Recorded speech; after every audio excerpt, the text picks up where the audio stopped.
A lot. Good morning, and again, a very welcome to this conference. My name is Max Schröers. I'm with the financial daily Börsenzeitung, and I have the privilege of being the moderator today to chair the three panels and to guide through the day.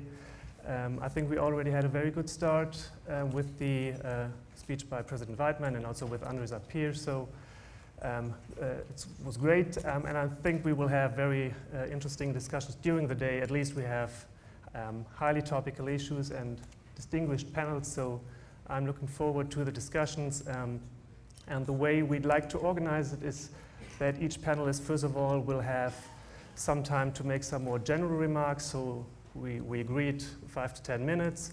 And after that, we will have a discussion on the panel. And after that, I would also appreciate it very much if you took part in our discussion. So we will be happy to take your questions and your comments. Just to briefly introduce this panel, although it's the common joke that it's not necessary, but we have Claudia Buch. She already was panelist at last year's symposium, Bundesbank Symposium on Financial Stability, back then as president of the Halle Institute for Economic Research and a member of the German Council for Economic Experts. Now she's one of the hosts of the conference since she became vice president of the Bundesbank last year, responsible for, among others, for financial stability. Then we have Mark Carney. Welcome. I'm sure all of you know him, as he is, as the Financial Times has once called him, a top figure in the financial world, and indeed he is not only governor of the Bank of England, but also chairman of the Financial Stability Board. Great to have you here. Next to him, we have Jaime Caruana, General Manager of the Bank for International Settlements, previously Governor of the Bank of Spain, and he was Chairman of the Basel Committee for Banking Supervision at the time when the Basel II regulation was finalized, and he was also Director of the Capital Markets Department at the IMF. And we have Amir Sufi. We have to express a special thanks to him because he agreed to participate at very short notice and to replace Atif Mian, who was, due to personal reasons, not able to be here today. So thank you. He is author with Atif Mian of the book House of Debt, and as Paul Krugman has said, they are the leading experts for macroeconomic effects of private debt. So welcome to you as well. To start with you, we have heard from President Weidmann that debt is indispensable, but it might become dangerous if there is too much debt. You've said recently in an interview that the debt of the past bars the way into the future. So do you think that economies still rely too much on debt? Yeah, very good question. I was actually impressed you found that quote because I didn't remember saying it, but it's good. Thanks for this question. We were just joking a bit that almost everything has been said already in terms of the nonlinear effects that debt or credit over GDP has on growth. We've also heard a lot about the feedback loop, so I guess our role is also to reinforce a bit what has been said and convince you that we have quite a bit of knowledge of what the links are between the financial sector and growth, but there's also gaps in our knowledge. In particular, there's also gaps in our knowledge about how specific regulations are going to work, so I think this is also something that we can maybe address here. So coming to the question, so as Jens has already said, we have now quite a bit of evidence that the higher the level of debt, and that can be private or public debt, and I think Andre has also made it very clear that we shouldn't be focusing just on one of the two. The higher the level of debt, the more detrimental it can become for growth, and it can also increase instabilities on financial markets. So where exactly that threshold is, I mean, this is one of the uncertainties that we have, because we know that all these empirical estimates do have a margin of error, and we should be aware of that. And maybe it's interesting to remind us all that in the period that Andre mentioned, where there were few financial crises, like at the early 90s, usually, I think in public policy debates and also in the academic literature, credit over GDP was taken as a sign for the financial development. So, I mean, I don't know how many PhD students use that in their regressions, and arguing that this is a sign for the development of the financial system. So I guess the question is, not so much where exactly is the tipping point, and in Europe we are probably beyond the tipping point where debt becomes detrimental, but why is it that at some point in time, or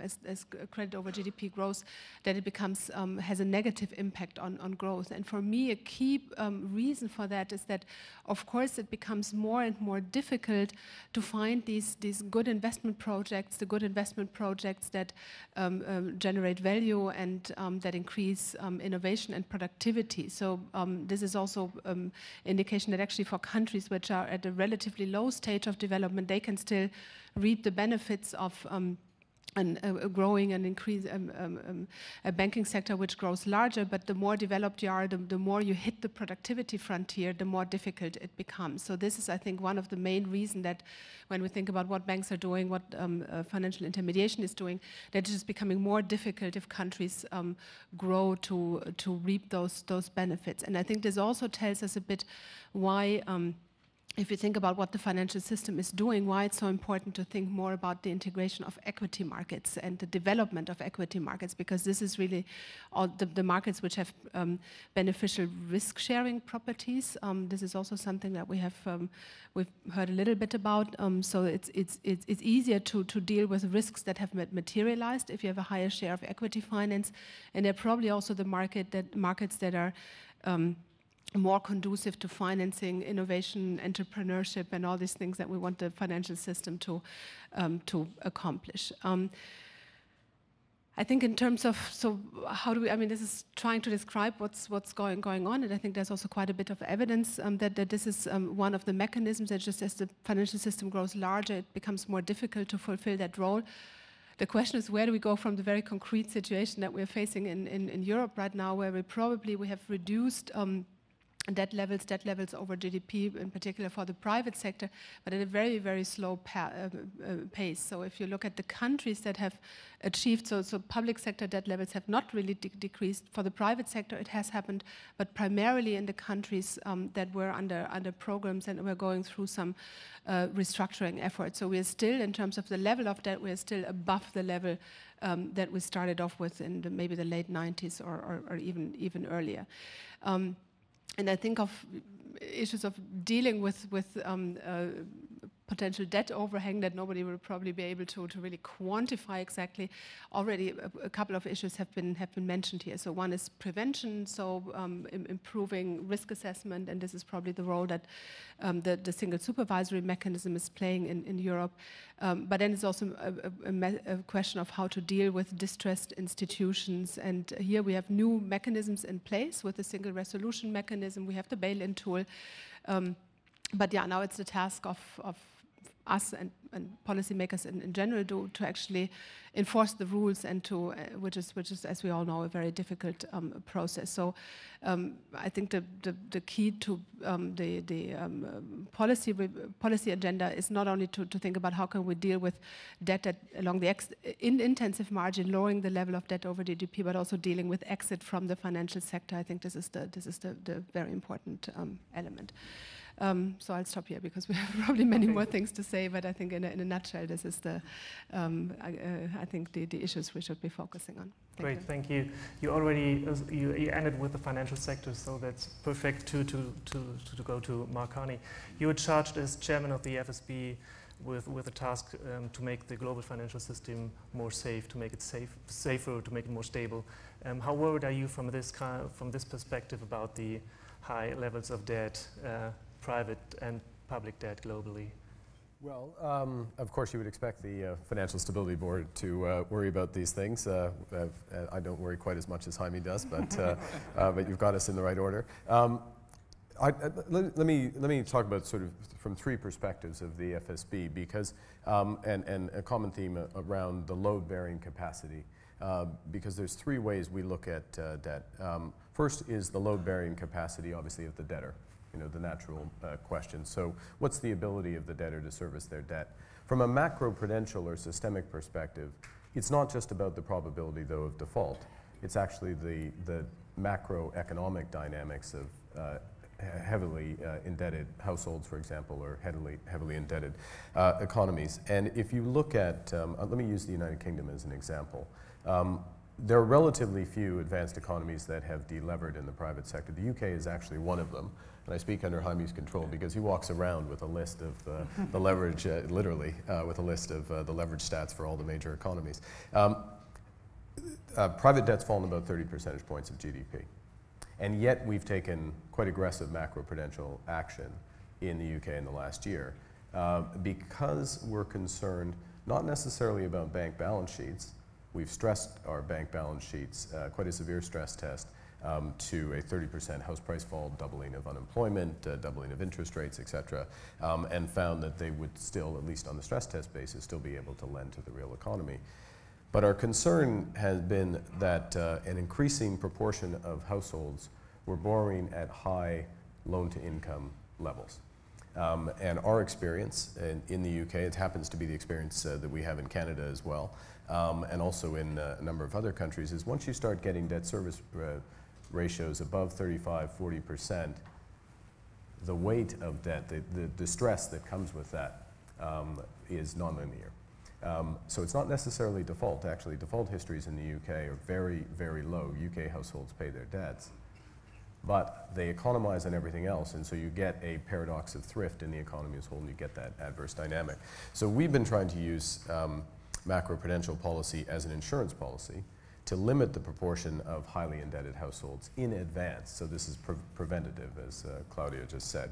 And so we've capped the proportion of new mortgages that can go there. So that's one example of how you look from a macroprudential or systemic basis. And at the FSB, at the BIS, we share experiences like this across central banks to look on how to act. The second is around the load-bearing capacity of the creditor, so the person who's supplying the debt. And quite often we've been spending in the last several years a focus on banks, quite rightly, the load-bearing capacity of banks. But increasingly we're looking at the non-bank financial sector, because if you look since the crisis, all of the credit that's been supplied in the advanced economies, all the net credit that's been supplied in the advanced economy has come from outside the banking sector. Not entirely surprising, since the banking sector has been delevering, it had to. But there's been an explosion in non-bank financial assets, more than doubled in the last 10 years, more than 120% of global GDP. And a sharp increase in dollar-denominated debt to corporates outside of the US. So that's up 50% since the crisis. A lot of that into emerging markets, double-digit growth. And this combination of largely asset managers who have to fulfill daily liquidity requirements. You have daily redemption opportunities as asset managers, increasingly supplying debt to corporates, whether in the high yield market or in emerging market economies. That mismatch could potentially create some problems. And we're in a macroeconomic environment now where you have some slowing in emerging markets, certainly a sharp fall in commodity prices, divergent monetary policy across the major economies, including, very importantly, the prospect of tightening, some normalization, tightening of monetary policy in the United States, and a strong dollar. So that's a relatively unusual combination historically. Normally you would have stronger commodity prices associated with a stronger dollar. And it's untested. It's an untested load-bearing capacity of these asset managers. And the question we're trying to determine is what will happen when there starts to be a market adjustment. Because we're also aware that all of the reforms that we have made on the liquidity side have pushed liquidity risk into the financial system, into the private financial system, quite rightly, as opposed to on solely central bank balance sheets. But that hasn't yet been fully priced in the system. So at a minimum, we have a transition to more appropriate liquidity spreads, but potentially an overshoot because of these dynamics. So from a macroprudential, it's of perspective, from an FSB perspective, it's of interest because it's now a core source of financing for the global economy. That's a good thing because it supplements the banks, but it has to be resilient and it has to be there in tough times as well as good. And that's where we're looking. Now, I'll finish with the banks, and I'll sort of characterize this as, and Andre rightly raised this in his remarks.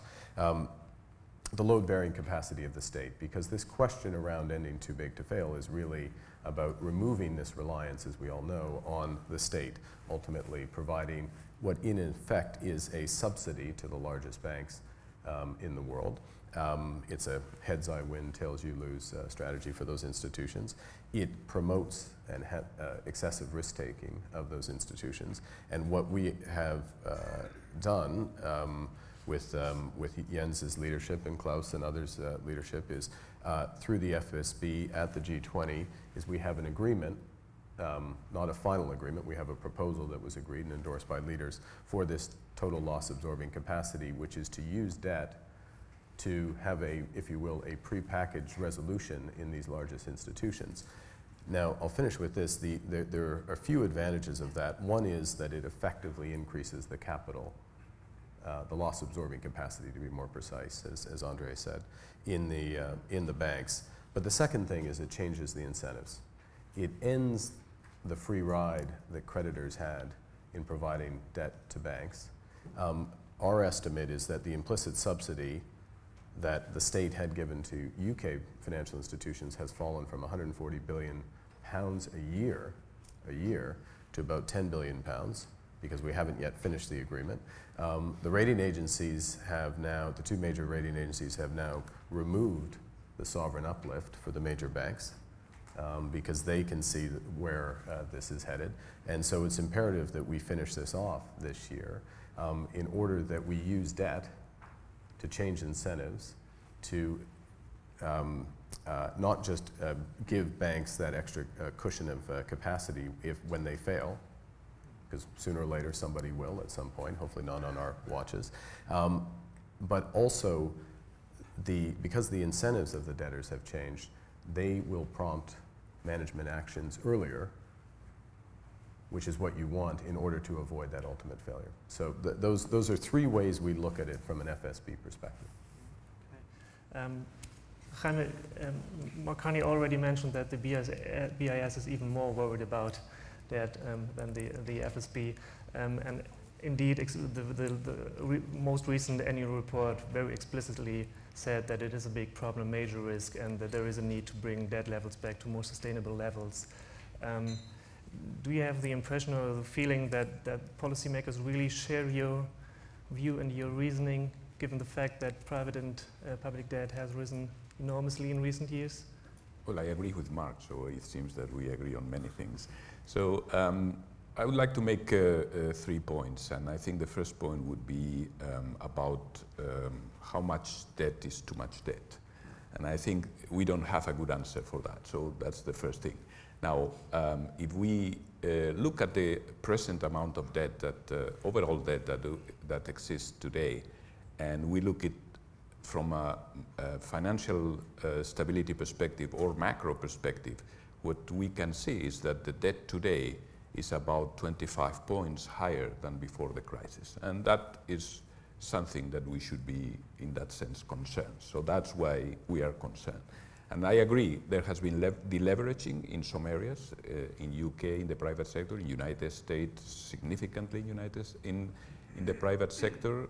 Basically, the debt has grown in emerging markets, in the private sector, and in advanced economies, in the public sector. This is the phenomenon that we have seen, and it is quite significant. So my first point would be, therefore, that there is more debt, and that the leverage of the world not only has increased, but it is evolving. It's evolving in the nature.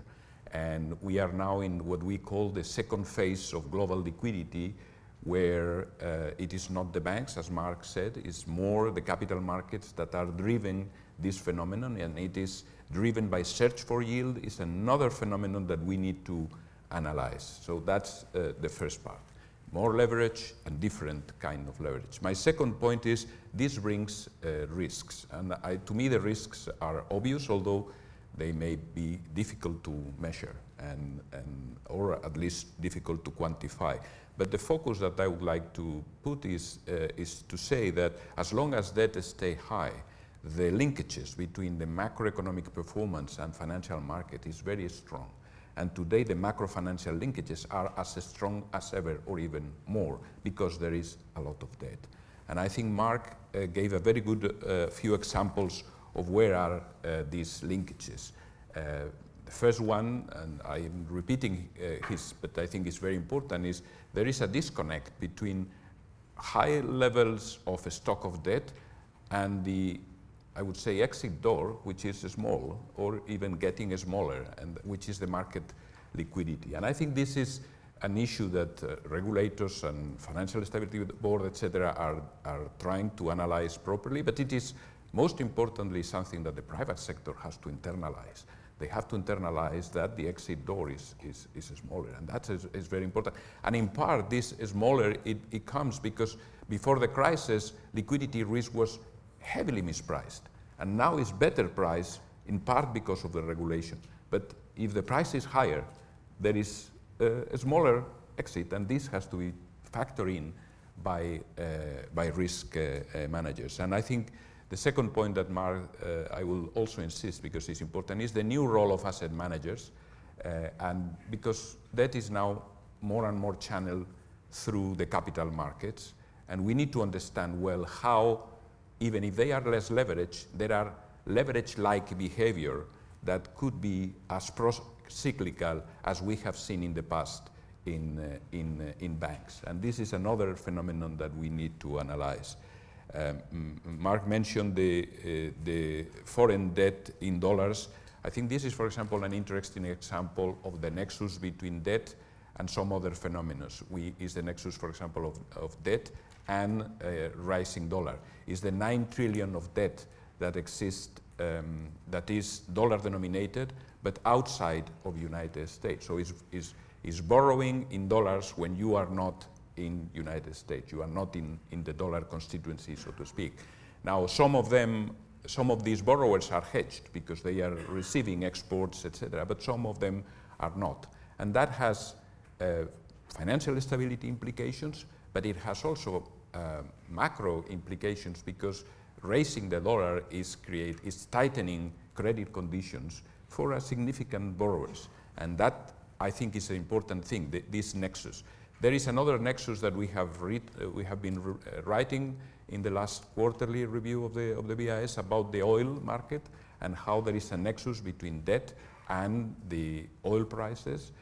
On the one hand, we tend to think that this high leverage on the part of the oil producers, which has increased also dramatically and probably is in the range of $2.5 to $3 trillion, has contributed to the dynamics of the oil prices, but most importantly, it will also have effects in terms of financial stability. Again, it will be more difficult to repay, but also macro implications.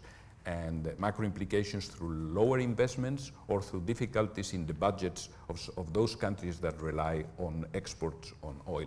And all of that is to say that some of the systemic risks that we are all concerned about come from these indirect mechanisms. It's not the direct exposure that usually hits or creates the systemic risk. It's all these different mechanisms that create feedback loops and that makes that fundamentals are deteriorated, and then some of these asset managers may decide to really move flows in different directions, and this continues to do a vicious circle. So I think these are the areas that we have to pay attention. And my third point and last point will be in terms of policies. I think from our perspective, when we look at debt, I think we need to look at debt as part of a long process of building financial imbalances that we have seen in the economies. And it is an endogenous kind of process that takes a long time and that need to be analyzed. So to us, debt is one of the consequences of this long build of imbalances. And it doesn't come single. Debt doesn't come single. It comes with another factors that need to be analyzed in order to decide what are the right policies. And in our case, we think that debt, in this long process of building imbalances, you get higher debt, you get impairment in the financial system, which is extremely important to solve, but you get also misallocation of resources, which is extremely important, that the economy is able to reallocate properly and rapidly resources, and you get, I would say, an effect that you perhaps do not pay enough attention to important mechanisms that contribute to growth and that are hidden because you feel good when they boom. And this is, for example, a very long process of declining productivity. Perhaps we don't pay attention because we feel that we are growing okay with a lot of debt. But that's not when debt comes down, and when the crisis, when we come the bust, you get all the hits at the same time. You get debt overhang, you get a financial system that is not properly solved, you get misallocation of resources, less productivity, and you get that you have not solved the productivity issue for a long time. So that's why I'm concerned. Now, this is very country specific. Not all the countries are in the same situation. Not all the countries are equally inefficient in terms of allocating resources. That's why this is very difficult to, but in any case, my point will be that this will put a premium on other reforms and other actions that are not related to central bankers, so to speak. It's also reforms that are extremely important. Even if it is a financial crisis, the solution is not only financial. It is also structural, and this needs to be tackled on. And I think, so that's why first repairing and resolving the financial crisis, meaning strengthening the financial system, is the first thing that it is important, and this is the regulatory reform, but it's more than that. It is also recognizing the debt, etc., cleaning balance sheets. This is very important. I think the difference between Spain and Sweden probably is that Spain was delayed in taking some of these measures in relation to Sweden. So we are very fond of the Nordic approach to resolve this kind of crisis. But then we will have to discuss, and I think I have exhausted my time, macroprudential, macro issues, monetary policy, fiscal, and I would be extremely, I'm keen to listen from Amir Sufi some of your ideas in terms of new designs of debt and all that, because I think this is in the long term, along with the tax issue that Jens was saying, part of the solution for the future. So I will stop here. Yes, thank you so much.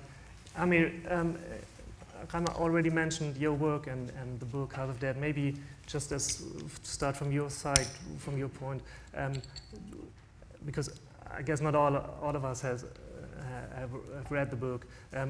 What are the main results, and do you think that we focus sometimes too much on the financial sector, and we have heard a lot about strengthening financial system, we focus too much on the financial sector, maybe too much on public debt, not enough on private debt? What is your view on that? Yeah, well, thank you very much for having me.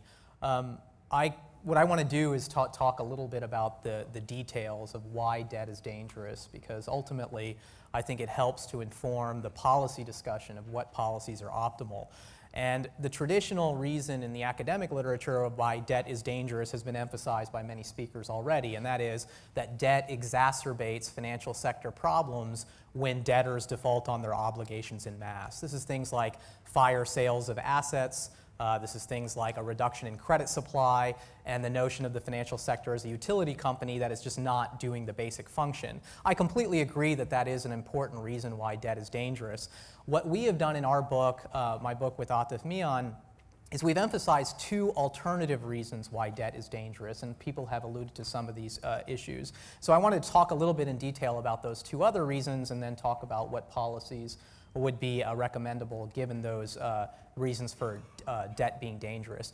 The first is that debt has really terrible distributional consequences when economic activity collapses, when asset prices collapse. And people have alluded to that, but I want to talk in detail about that. What do I mean by distributional consequences? I mean that debt is a financial contract with some unique properties. We use it so much that sometimes we don't think about what debt does, but debt effectively forces one side of the financial relationship to bear the full losses before the other side takes any losses. And so think through that. You know, creditor doesn't take a loss on a position until essentially the asset value has fallen large enough that the equity holder is completely wiped out. Contrast that to equity, where you would think that both parties in the financial contract, both the person obtaining the financing and the person providing the financing, more equally shares the losses. And so the reason that's important from an economic perspective is because debtors tend to be the individuals in the economy that have the highest sensitivity in their spending behavior to wealth shocks. So what debt is doing is it's concentrating the financial and asset price shock on exactly the person in the economy who has the highest spending propensity out of wealth shocks. So we shouldn't be surprised that when there's a lot of debt and a big collapse in asset prices, that you see a major sharp pullback in consumption or spending. And that decline in aggregate demand overwhelms the economy. There's no way the macroeconomy can adjust in such a short time to such a sharp pullback in consumption, and therefore everyone ends up suffering, not just the people who took on the debt. The entire economy collapses. Theoretical research in the last couple of years has started to really flesh out the details of this mechanism. This is work by Anton Koronek and Alp Simsek, in addition to Emmanuel Farhi and Ivan Werning have been doing research, and they call this mechanism the aggregate demand externality channel of debt. And the logic, which I think is very nice for thinking about optimal policy, is essentially people borrow too much during the boom because they don't price in their effect on the aggregate economy when they pull back massively when asset prices crash. And this framework is nice because it immediately leads to things like macroprudential policies as an optimal solution. That is, the social planner doesn't want people to borrow as much during the boom because the agents themselves are not taking into account the externality they have on the overall economy when they pull back on their consumption. And notice here, what I think is interesting is that this calls for macroprudential policy that is focused primarily on the household sector, something that the United Kingdom has been doing, something that's been done in Israel, something that's been done in South Korea. And so the focus, according to this model, and of course this isn't the only model of the world, is that the macroprudential dangers are really associated with household debt, and in particular household debt linked with real estate. So things like LTV ratios, LTI ratio restrictions in the household sector would make sense in that framework. The second major problem with debt that we emphasize in our research is that debt exacerbates or fuels unsustainable asset price booms and unsustainable consumption patterns during the expansion phase. And it's worth talking a little bit about the underlying theory because it's a little bit subtle, but first, the empirical evidence is just overwhelming. So Andre went through some of the evidence from the Schulerich and Taylor and Yorda papers, which are fantastic, and I would highly recommend everyone read those papers because they're really just eye-opening on how robust the relationship is between the expansion of private debt and subsequent economic catastrophes. It's kind of what I would call the data version of the old Kindleberger idea, which many of us probably know, and that is financial crises tend to be preceded by big increases in debt. But what's interesting about the Kindleberger argument is that the debt that he's talking about, and this is a very important lesson in Kindleberger that I think is often overlooked, is that the debt that typically fuels unsustainable asset price booms is perceived as being very safe by the lenders during the boom. It's this illusion of safety that seems to be particularly dangerous. Kindleberger writes that people start to treat debt as being safe as money. And it strikes me because it sounds a lot like European banks buying AAA-rated mortgage-backed securities during the boom, believing them to be very safe, even though the underlying mortgages being made in the Central Valley in the United States were very risky mortgages. And it's that illusion of safety, I think, that is critical for understanding why debt fuels unsustainable booms. And the argument, I think, by John Giannakopoulos is the one that I always rely on. The argument is that debt fuels unsustainable booms because it transfers the pricing power from more pessimistic agents to the very optimistic agents. Right? And you might ask yourself, well, why do the pessimistic lenders, why are they willing to finance the purchases of homes from irrationally exuberant buyers? The answer is debt. Debt basically gives you the confidence that I'm not going to be exposed to the downside risk unless it gets really bad. And so I'm willing to provide this financing even though I kind of sense something may be wrong with the fundamental asset price. So it's these two reasons that we've emphasized in our research. One is the aggregate demand externality associated with debt, and the other is how debt fuels unsustainable booms during the expansion phase. So then the obvious question is, what do we do about it? What are the policy recommendations? Well, the first thing I've already alluded to. I think macroprudential policy that targets household debt, and in particular household debt associated with the real estate sector, is something that is advisable and potentially could help remove some of these problems. We'll see if the experience in the United Kingdom ends up being successful. I think it's still a bit early to know, but it seems like that's a huge step in the right direction. We have some evidence that's quite compelling coming out of South Korea that it does help to quell house price booms when you impose debt-to-income restrictions or debt-to-leverage or debt-to-asset restrictions, although obviously these things are very politically difficult because home ownership is such a sensitive topic. The other solution is something Claudia already alluded to, and that is we need to move the financial sector from being so addicted to pure debt financing. I agree with the comments that Jens was making earlier that in some ways debt is necessary, but I think we need to think about whether it's debt or just external finance in general. Of course, external finance is necessary to get development, to get financial sector improvement, to get capital going to the right projects. But the question is, what form of financing should it take? And our argument, our central argument in the book, is basically that financing should look more equity-like. You can think about bail-in debt. You can think about all kinds of instruments that look more equity-like. The specific proposal we make in the book is having mortgages where the principal balance is linked to an asset price index, a house price index, so that principal balances automatically adjust downward if there is an asset price crash. Some of these long-term solutions in the present regulatory framework may be a bit impractical, but that's in some ways the advantage of being an academic. You get to dream big. You know, the idea here is that in the long run, only a financial system that relies more on equity-like instruments is going to be able to sustain long-run economic growth that is not booms and busts, but it actually facilitates exactly what we want, which is long-term sustainable economic growth. Thank you, Amir.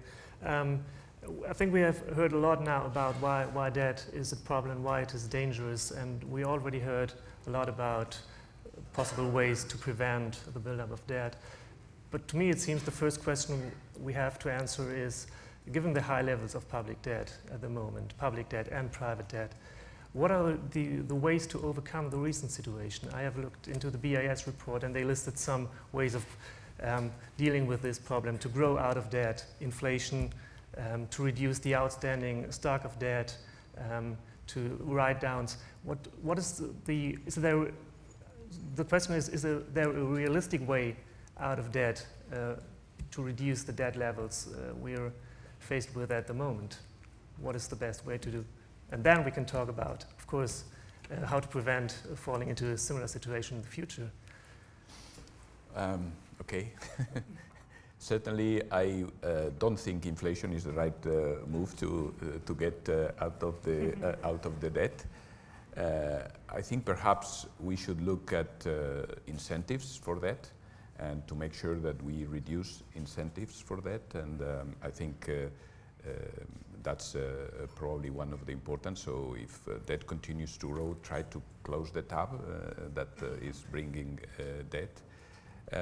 And I think it is different from public debt and private debt. In the case of the public debt, at the end, you have to make your finances sustainable, and that's difficult, but it is, I don't see that there is shortcuts. And well, that's we know all the different solutions and all the different situations that we have had. But certainly our emphasis has always been more on the prevention, which is be very well aware of these processes, and these processes take a long time. So, and then when the situation comes, try to make policy a little bit more symmetric. So you have to be a little bit more leaning against the build-up and solving the problems rapidly afterwards, which it was mentioned before, which was the Nordic way. So to me, one of the solutions, well, it's not a full solution. I don't think there is one big solution for this kind of question, but certainly recognizing the losses very early and cleaning up balance sheets and taking the measures as soon as possible. I think this will get a long way in terms of solving part of the problems. And if we want growth, try to make growth not debt dependent. Try to make growth higher, but doing it through structural reforms, not through other means that increase debt. And that's, to me, some of the elements, and then each case is specific, and I will not go into specific country cases. Well, yeah, let me speak from obviously from a central bank perspective. I'd say three things. First, and there is no one solution, but the first thing is the central bank has to fulfill its mandate. And that means, in the case of the Bank of England, achieving 2% and 2% inflation target over a reasonable horizon. And that means we care as much about inflation, below as above, and that we provide appropriate stimulus. But very much, as Jaime just said, the solution is not inflation. It's low, stable, predictable inflation consistent with the mandate, so that you have sustainable nominal growth. Inflating your way out of debt is not a solution. So where you're in the situation that we are today, where headline inflation is quite low, largely because of energy prices and others, we're still in a position where our message is, core message of the central view of the Monetary Policy Committee, which I chair, is that the next move in interest rates is likely up. Because we will need some limited and gradual increases in interest rates to bring inflation back to target, and back to target, not through target on the way higher. So first thing is do your job. Second thing is, and I'm going to come back to that point because I want to pick up on something Amir said at the end. The second thing is around bank balance sheets. We have to recapitalize. I think we all, everyone in the first two rows here definitely agrees that we have to recapitalize. Had to recapitalize the banks, and doing it quicker was the right message. Virtually every financial institution said if you do that, you'll kill credit to the real economy. And the case history is longer and longer and longer that it's exactly the opposite. Is once these institutions were adequately capitalized, then you start to see credit, at least credit availability being there. There's, in many cases, the demand for credit is not there. And so that lesson, I think, has been absolutely nailed down. It has a monetary policy implication, though, which is that with more capital in the banking sector, with more liquidity required in the banking sector, the equilibrium and the same nominal objectives for monetary policy, the equilibrium interest rate, all other things being equal, is lower. That's one of the ways you can adjust as the central bank in order so that the net interest rate, the all-in interest rate to the borrower, is the same as ex ante. And so you can get a more stable system and a better outcome.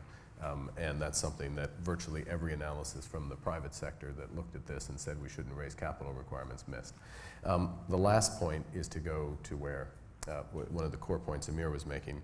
And I would say, as you said, everyone's bought the book. I would read the book as well as just buying the book, because it's very good, and it had an influence. It had an influence on our policy, the macroprudential policy I cited, because we did look at this aggregate demand externality.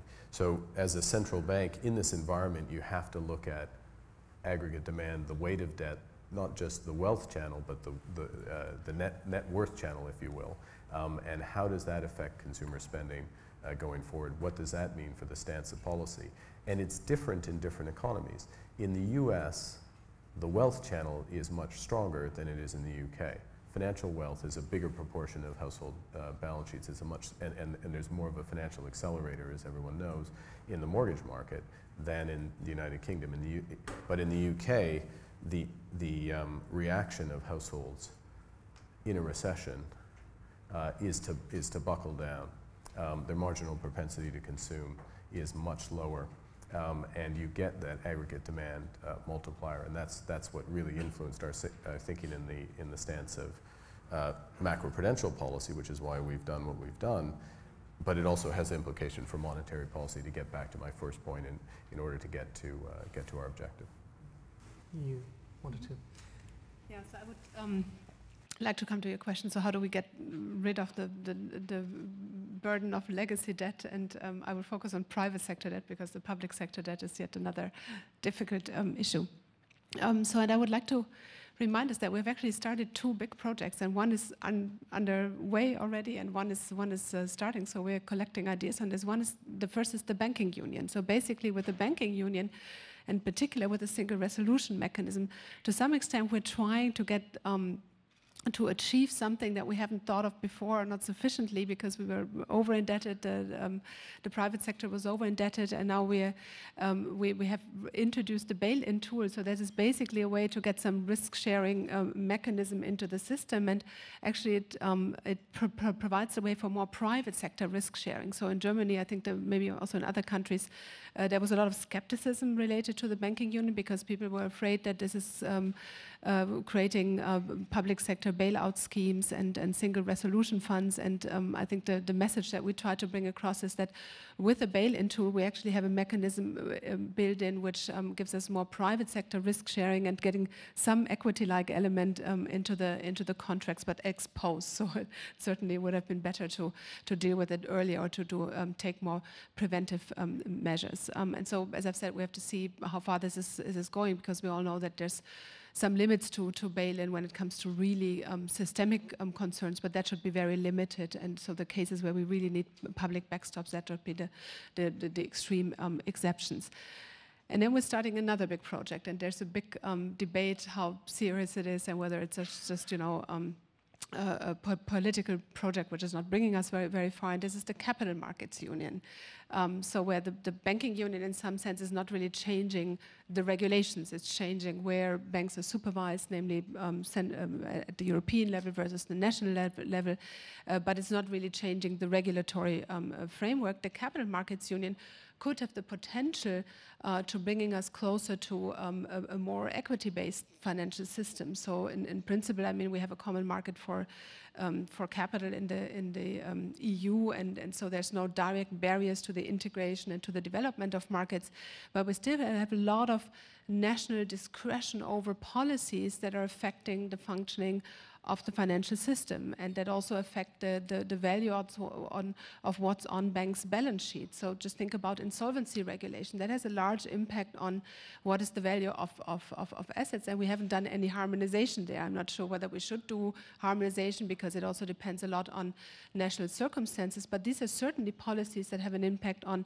what are legacy assets on banks' balance sheets, how do we deal with non-performing loans, what are incentives to acquire financial institutions cross-border. So we've seen relatively few cross-border mergers between banks. That could also be a way of dealing with the distress or the near distress of financial institutions. But certainly a high level of non-performing loans stands in the way for that. So I think this should be our focus when we think about the capital markets union. So where the implicit barriers to better development first, and then also integration of equity markets. One issue has been mentioned, that's tax reforms, which of course is a very difficult issue, but I think it should be on the agenda. But it could also be insolvency regulation, so thinking about where the barriers are in this regard. I don't know if I can have a quick word on Spain, because it's positive news actually.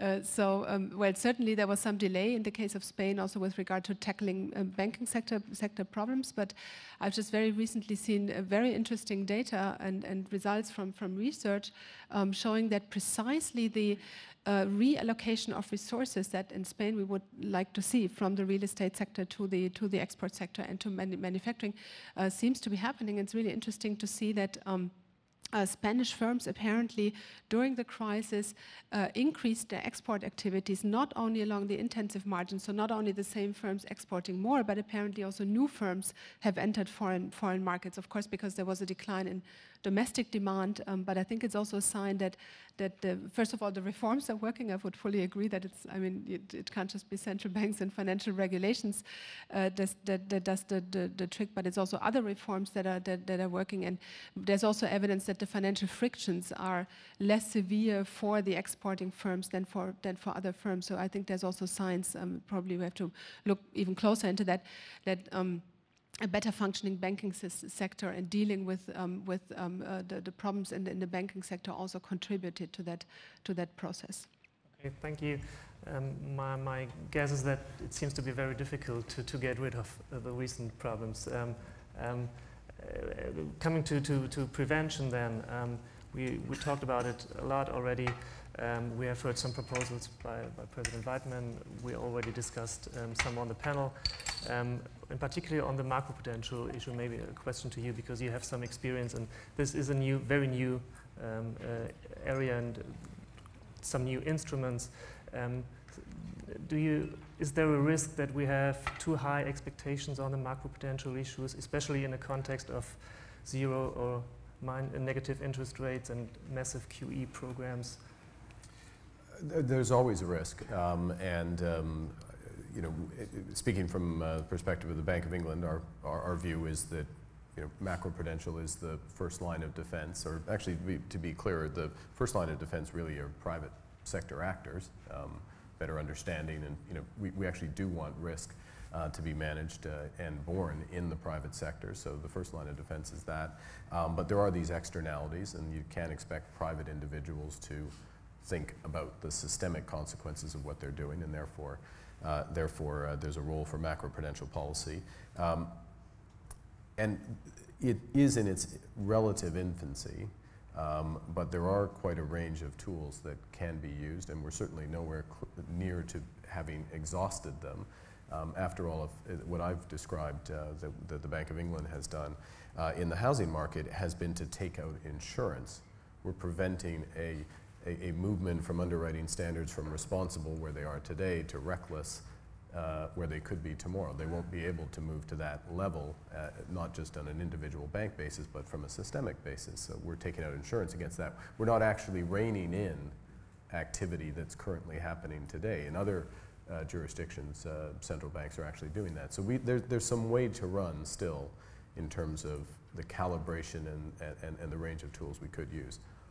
All of that said, macroprudential is the second line of defense. There is a third line of defense, which is the actual stance of monetary policy. And we've been very clear that if we feel that the overall stance of monetary policy is contributing to financial imbalances that cannot be otherwise addressed by the macroprudential policies, which are housed in the same institution, so it's very easy to coordinate them, then we would use monetary policy if appropriate. But we have to recognize that that has consequences. That has consequences not just for our ability to meet the inflation target, but in an environment of high debt and relatively low nominal growth, you have to be careful because you could contribute to adverse debt dynamics by lowering nominal growth, lowering the speed of growth of the denominator when you're trying to address the numerator. So it's a fine art, which is why we're very fortunate to have those other responsibilities and another range of tools to use. Yeah. And that is also the reason why the BIS in its annual report has raised the point to increase interest rates rather sooner than later, also because it is an incentive to accumulate more debt. And you said they are arguing in a vacuum. So well, the vacuum of Basel. There are uses for vacuums, but I made 2 points on that. If I could justify it with Jaime next to me. First is we have a very clear mandate, which is on the monetary policy, which is to meet the inflation target, and to lean against that, we would have to exhaust our other options, and we are nowhere near having exhausted our other options. That's the first point. The second point is it is oft discussed, this phenomena of search for yield in global financial markets, and there is an element of that, there's no question. I raised it in the asset management context, Jaime and his colleagues have raised it, others have raised it. It's largely the product of the stance of monetary policy in the main funding currencies, of which the most important one has been the US dollar. So we have to be realistic of what would the change in sterling interest rates, what impact would that have on a global search for yield and other that are funded in other currencies. There's always and the monetary prescription first ignores the macroprudential options. I'm not saying Jaime does, but some simple versions of that. And secondly, ignore the impact of other central banks on dynamics where the stance of G3 monetary policy is effectively promoting funding in those currencies. Do you want? I'd like to say that we all know that this is a very complex crisis. We need to do different policies. I think macroprudential helps enormously, but it is not a panacea. It helps more if, for example, the problem is concentrated in one sector or in one area. You can do more target approach with macroprudential. But when the issue is a generalized, I would say, overvaluation of asset or something like that, then I think the looking at the price of leverage, which is interest rates, is an obvious thing. And then there is a balance that you have to strike. And we have never gone to say which central bank should do something. The only thing that we have said is in the medium and long term, you have to put in the balance these things. And you have to put in the balance that lower price of leverage will tend to intensify leverage. And you have other tools that you can use that is macroprudential, but it is not a panacea. And sometimes the incentives in the markets to go ahead and to provide lending is extremely powerful. And I can tell that by my own experience in Spain. It's very difficult to just with macroprudential stop these kind of things. And you need also to have a proper level of interest rates. So what we are saying basically is that it is good that the normalization process should not be delayed unnecessarily.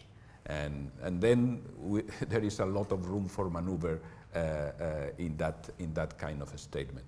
And the problem is that if you don't do it now, it's not clear to me that you will be in a better position in 5 months. So gaining 6 months and then being in a much more difficult position is not always the case. So you need to balance that. And this is something that each central bank has to do their own balance according to their own prescription. But it is very important to take all this into account. And the final point is, I think monetary policy, as we have said many times, is the only policy that gets in all the cracks, which is an expression that comes from a colleague in the United States. So there are plenty of cracks in the macroprudential, there are plenty of cracks in the regulation, and as it is the case. The only way to get in the leverage issue is to get also macroprudential and monetary policy working, hopefully, in the same direction. You also wanted to say something about the... I don't want to weigh in on this question, which is incredibly controversial, but I will say it's incredibly interesting from an academic standpoint. And what we're most hoping for as pure academics is that some central banks do it and some others, so we have some experimental data to work with to see what the true causes are going to be and what the true effects are. I just wanted to say a brief word on how we can know whether or not an increase in debt levels is dangerous. And I think that's an important question. A lot of people have asked us that. And anytime I hear of a country or a setting where someone says, look, leverage is going up a lot, is it dangerous or not? The very first thing I want to see is some microeconomic data on who exactly is taking on the debt. And once I have that, I want to understand, are they taking on more debt because of some true productivity shock or true income shock so that they're willing to take on debt? Or are they taking on debt because there has been a general reduction in risk premia that is leading to financing going to agents that, in all honesty, don't have better income prospects and sometimes may have deteriorating economic prospects? And that's a pretty easy test right away to know whether or not an increase in debt is unsustainable or not. And so the example that we gave in our research is that during the subprime mortgage boom in the United States, it was very easy to see that the neighborhoods in the United States, in Detroit and the Central Valley, that were seeing this dramatic increase in debt, if anything, saw worse economic outcomes in terms of income. That was pretty easy to test right away that that was problematic. And in fact, regulators could have seen that in real time. The data were available in real time.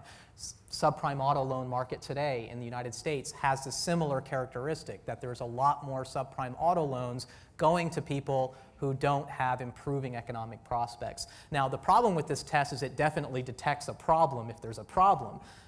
The alternative is, suppose there is debt and it looks like income may be better, it still may be a problem if the income is being artificially boosted by local economic activity. So it's not a perfect test, but it's just something that I always say at conferences with regulators, that microeconomic data can really help you answer that question, whether you think an increase in debt is dangerous. And then if you think that increase in debt is dangerous, I'll leave it to you all to decide whether you want to use monetary policy or pure macroprudential regulation. I think that is an incredibly interesting issue that is a very hard debate, and so I'm following it with a lot of interest. Yeah. Feel free. I'm afraid I have to say something about that.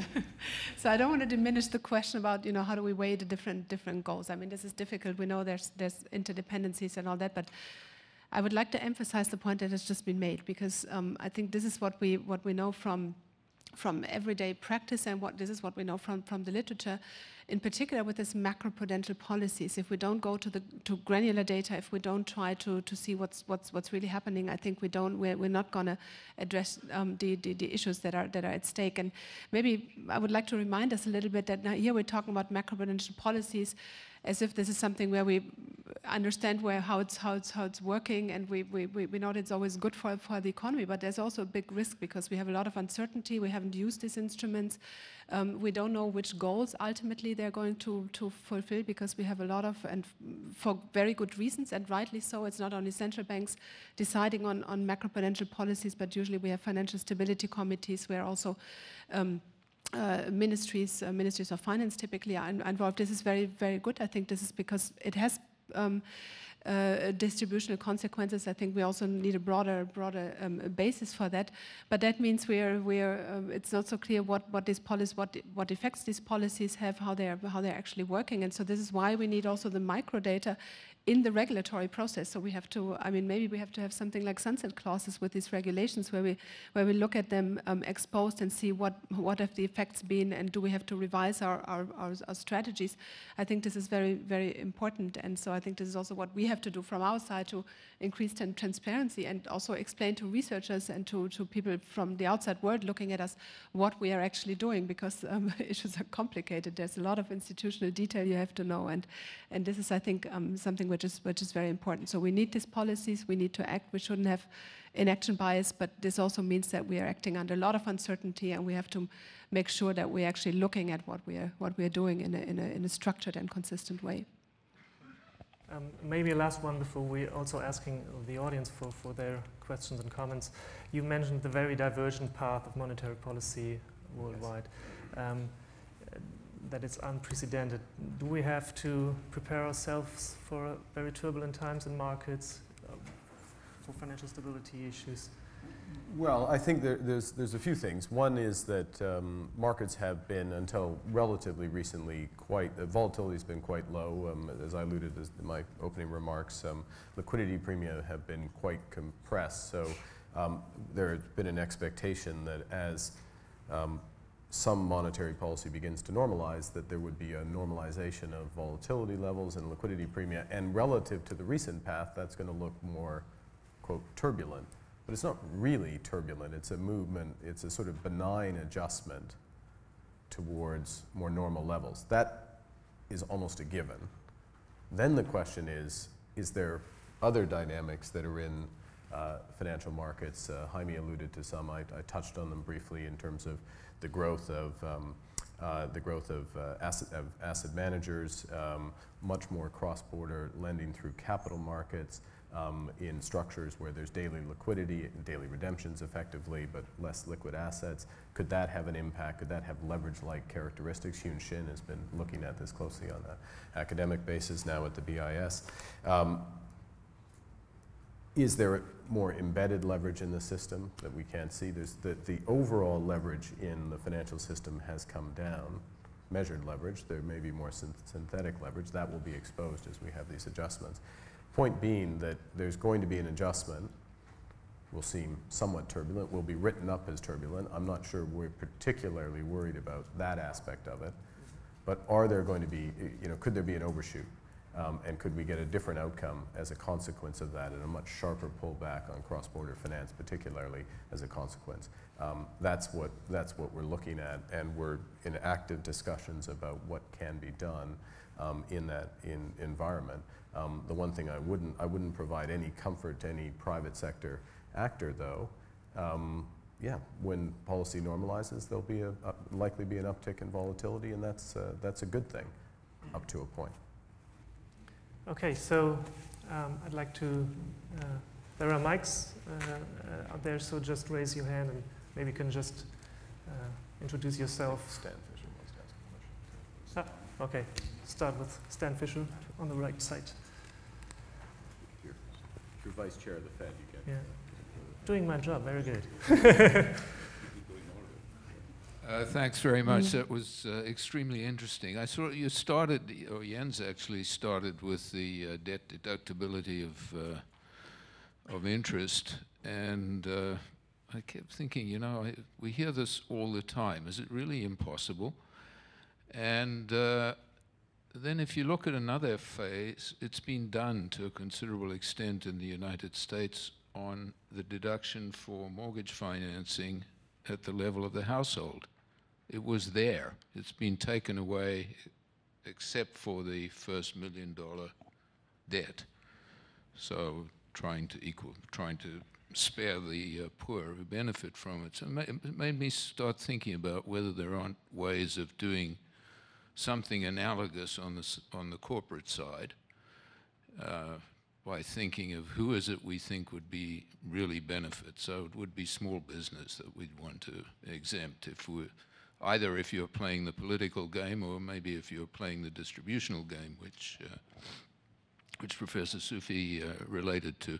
So has anybody actually figured out how to do these things? It may be much more feasible than it sounds, although it sounds impossible.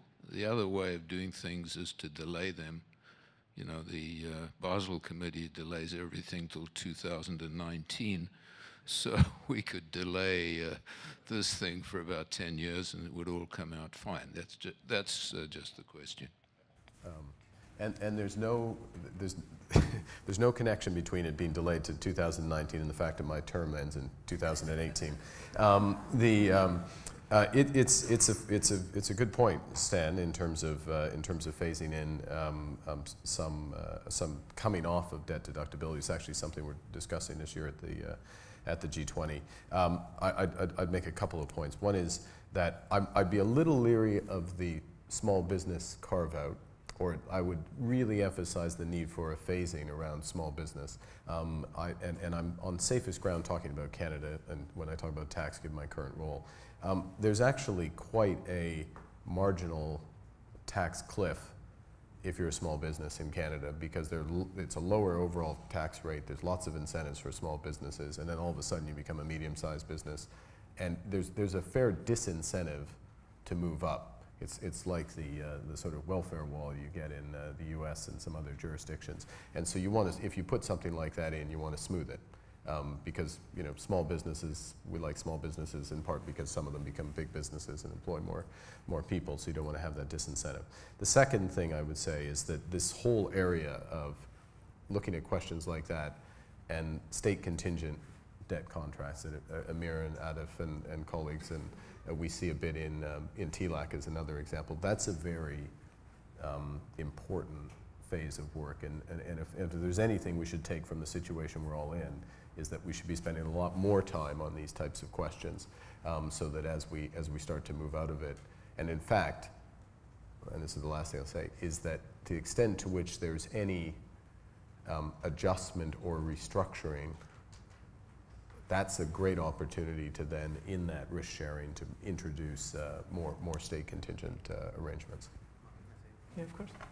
So what I think is interesting is politically, it might be the easiest thing to actually just introduce deductibility of other financing instruments rather than take away the debt instrument, just to equalize both instruments. That's been done, I think. I can't remember if it's Belgium or another European country, maybe someone at the break can tell me, but I believe that they introduced the deductibility of equity financing, and they found, in fact, a lot of research has shown that that did show a very high elasticity in the sense that companies did reduce their debt burdens quite sharply. One of the ideas that we have in our book, the shared responsibility mortgage, where the principal balance is tied to house price indices, right now, my understanding is that would not qualify for mortgage interest deductibility. So there's this huge bias in the financial system away from the exact kind of risk-sharing contracts that we think would be better for the financial system. So maybe the easier way, rather than taking it away, is to just give other contracts a tax deductibility, which seems to be a lot easier to do. Obviously, as an economist, I don't think that's the right thing to do. I think the right thing to do is to take away the interest deductibility, but from politically, that seems almost impossible, at least in the United States, at least for that million that's still protected in the mortgage market. Okay, we have another question there. Yes. Yeah. Thank you. Thank you. Erdem Başçı from the Turkish Central Bank. On the tax deductibility, actually, 2 days ago, our parliament passed a law which provides deductibility to paid-in capital, additional paid-in capital, between 50% and 100%. So this is something else to follow, whether it has an impact or not. In our case, it could work because we do have some positive real interest rates still. So in case you have zero or negative real interest rates, or nominal interest rates are close to zero or negative, then obviously this incentive does not really matter much, I think. So that's one observation. The second one is about Jaime's remarks about monetary policy versus macroprudential policy. I have a feeling that if it is the asset price bubble that we are worried about, it's the interest rates that we should be worried about. If it is debt bubble, then macroprudential tools could be more effective if they are strictly quantity-based, especially what Mark has mentioned, debt service to income ratio or debt to income ratio type of things are very effective, much more effective perhaps than interest rate hikes, I would say, for consumer borrowing. It's like a ban on cigarettes versus increasing the tax on cigarettes. Usually, ban on cigarettes are much more effective, and they do have the externality element as well. Thank you. Martin Helwig.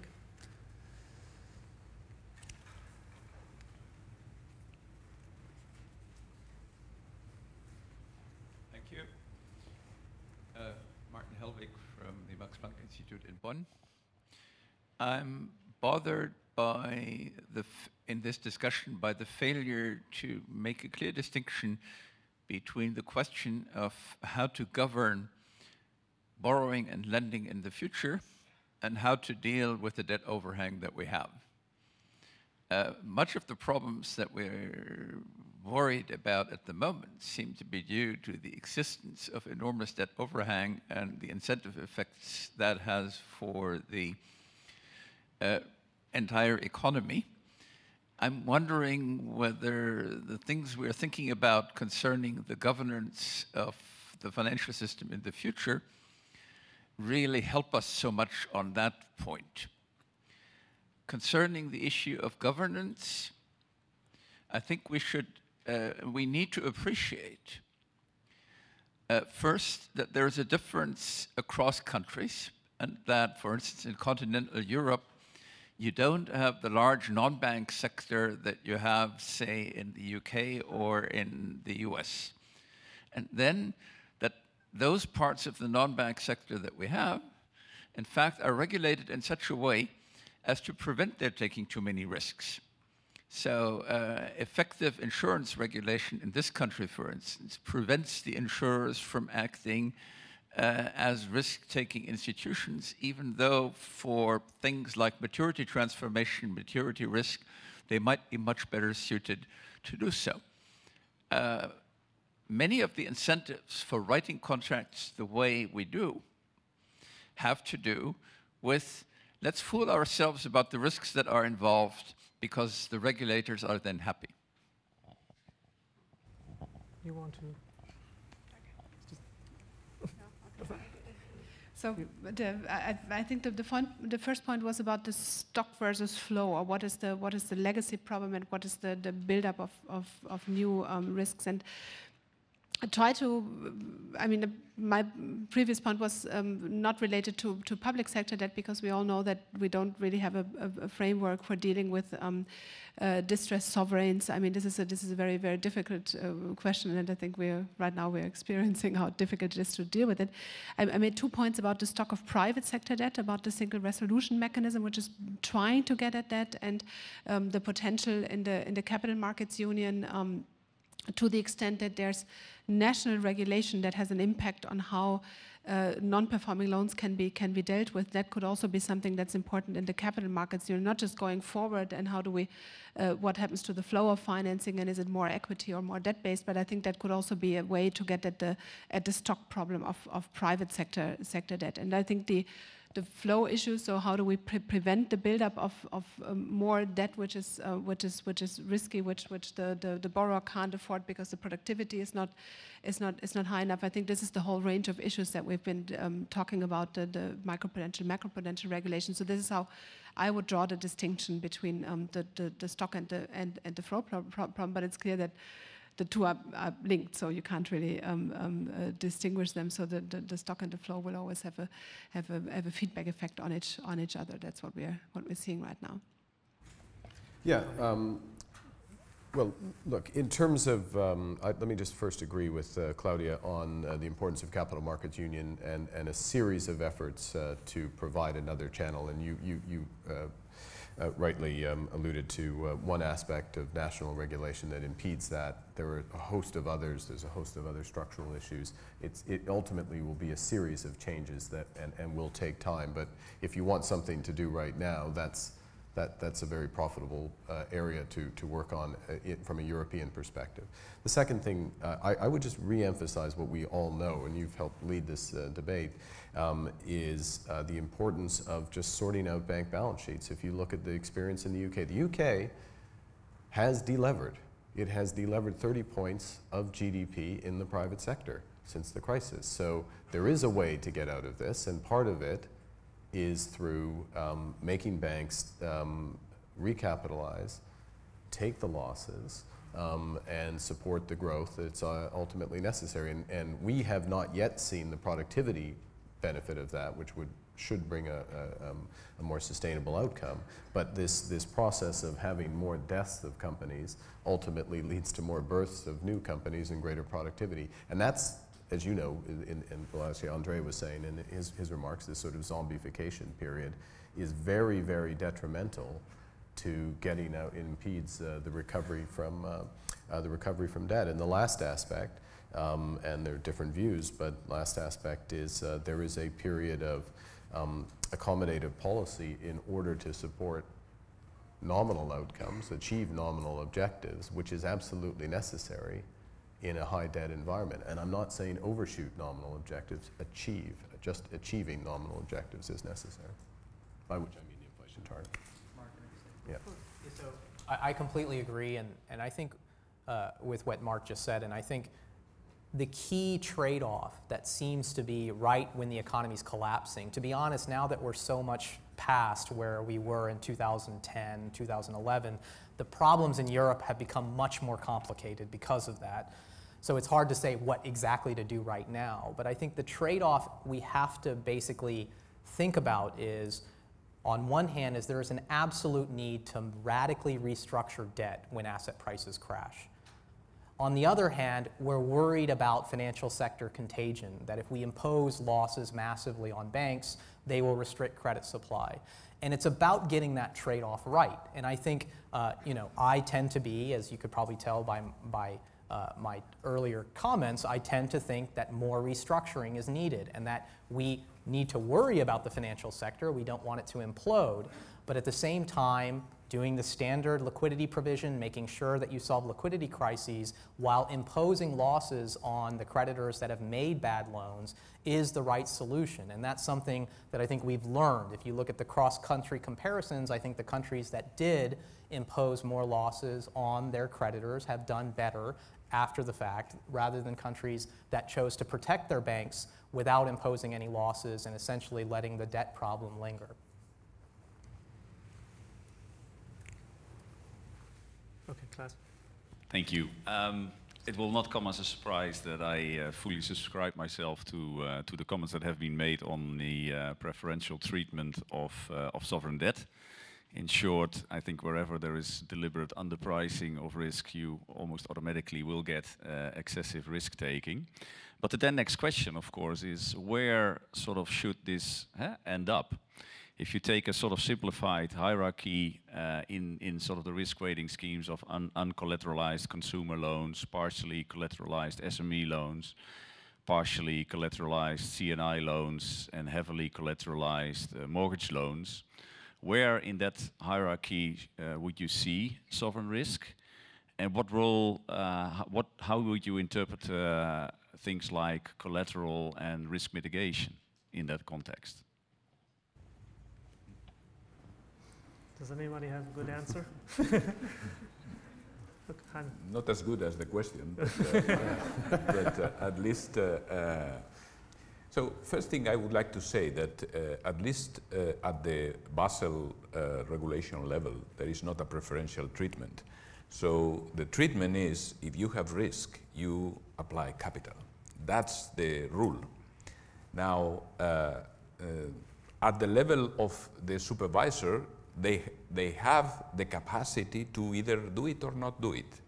And then there has been a general, I would say, approach that for many years sovereigns were not perceived as risky for many, many years. But this has been the practice. It's not the, I would say, it's not the theory, is the practice. Because if you look, there is not such an exception that say that you should not apply a proportionality of capital related to the risk of sovereigns. So this is not in the Basel, and I am sure that Stefan, who is not now here, but I am sure that he will address this thing. So I think, and there is nothing today that impedes to do that. So if the bank wants to apply more capital to a sovereign, they can do it. And if the regulator wants to tell the banks, you have to put capital for these sovereigns, they can do it. So there is no, now there is not a good practice. I agree. Most of the times the treatment is zero, but this is more the practice, and this is in part because it is not so easy to deal with sovereign debt when the experience, defaults of sovereigns are still not that high. So it's not easy to model these things. So we understand that there is complexity, but at least I would like to make sure that there is a clarity, that the principle is there, that you should apply. And we think that it can be modeled. We think that you could model sovereign risk in a way, even if there are few experiences of defaults, you could model the curve and you could apply some risk, or you could use some minimum risk. So and I hope that the discussion that is happening at the level of the Basel Committee to see what are the practices and to try to converge on some practices will give. So how this rank in your ranking? I think it will depend on the risk. So I think to me the principle is very simple. Risky, more capital; less risky, less capital; no risk-free whatsoever. No country should be risk-free. That it would be my approach. Just a very quick answer also, but we should leave some space also for the next panel. I think that it will be also discussed there. But I mean, the mere fact that we're not all jumping up and saying, well, this is exactly where it should be placed in your hierarchy is also a sign that we should think more about the leverage ratio also as an instrument to address these issues, because ultimately it will always be difficult to put an exact risk weight on this, in particular if we look at systemic effects. And then in this whole discussion, but I think there will be more time to talk about it, the exemption from the large exposure rules, it may be even more important. So in some calibrations that we did for the German banking sector, that was seemed to be the more important point. Again, depending on how you look at the government sector, that is also very, very important. Is it general government or not? But I think this is probably at least for the German banks, the more relevant aspect. Let me just reinforce that, because it goes to Amir's point at the start, which is it's the things that we think are the least risk that ultimately end up doing the most damage. And that's what the leverage ratio helps protect us against.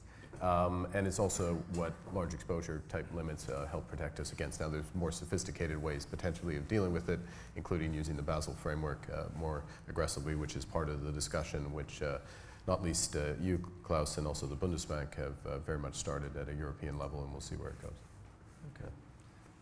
You have a question. Thank you. Is something which Amir also touched briefly, but the question which confounds us, you know, how to find out that magic percentage of debt to GDP. So you say below this everything is fine, and above this everything is dangerous. The quality of debt and the end use, I think that is very important. Just to elaborate, I would say either more at the sovereign level or even at the private corporate level, the debt could go in three kinds of utilization. The debt is going for creating the capacity which is capable of generating decent return. The debt can only add to excess capacity without generating reasonable return. And third, the debt is only going for the consumption or revenue expenditure. So I think the quality of debt and the aggregate percentage of debt to GDP in this context is very, very important. And particularly from the viewpoint of emerging and developing economies, where the use of debt for actually exploiting the potential growth is very crucial. You really simply can't go with a kind of static figure and say that this is a dangerous level. Thank you. Is there a last one?